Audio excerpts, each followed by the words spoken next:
आओ भगवान योगेश्वर श्री कृष्ण जन्मोत्सव के समय छे। आई सुंदर बेला में भगवान सोहर सुनावे छी। यत्र योगेश्वरः कृष्णो यत्र पार्थो धनुर्धरः तत्र श्रीरविजयो भूतिर्ध्रुवा निधिर्मतिर्मतिर्।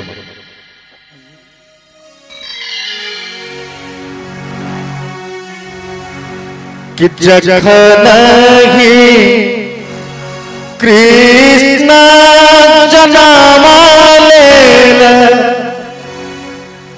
नगर हर्षिता भेल रे।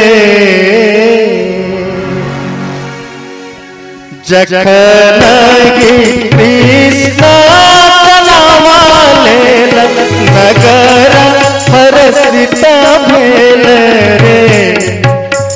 जखनहि कृष्ण जन्मालेन नगर हर्षिता भेल रे। ललनर पुत्र मरे हिया फार मित्र घर सोहर रे। ललनर पुत्र मरे हिया फार मित्र घर सोहर रे।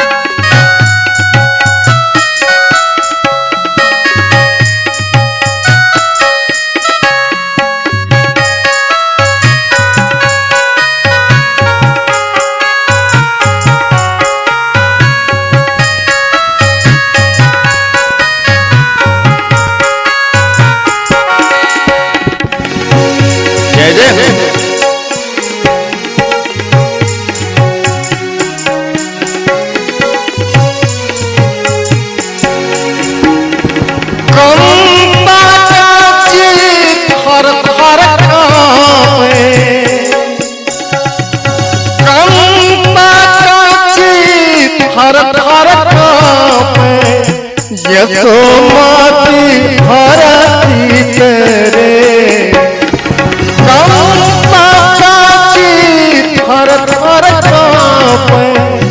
यशोमती हरती करे। ललनर देखी भूमक सुंदर कात सजल मुख मंदर रे। ललनर देखी भूमक सुंदर कात सजल मुख मंदर रे।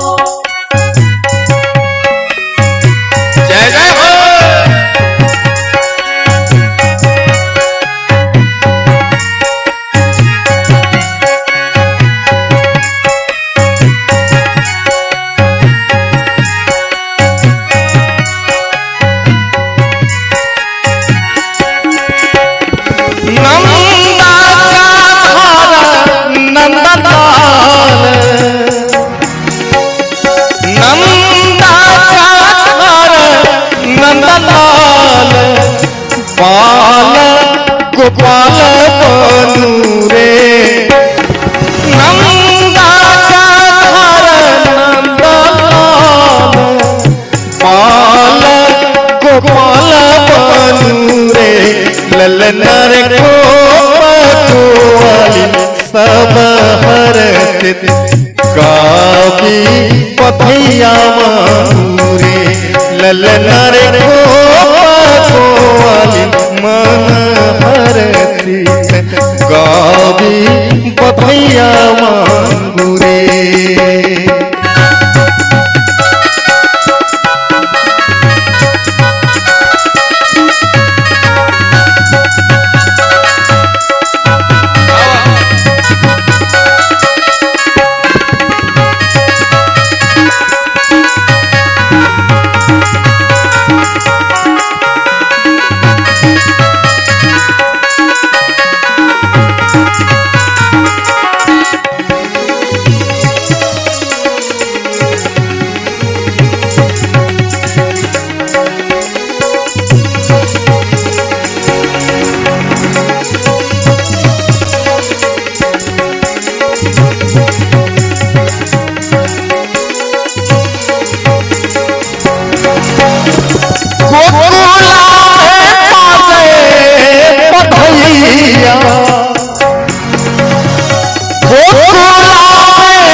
बधैया तीनू लोक बाजू रे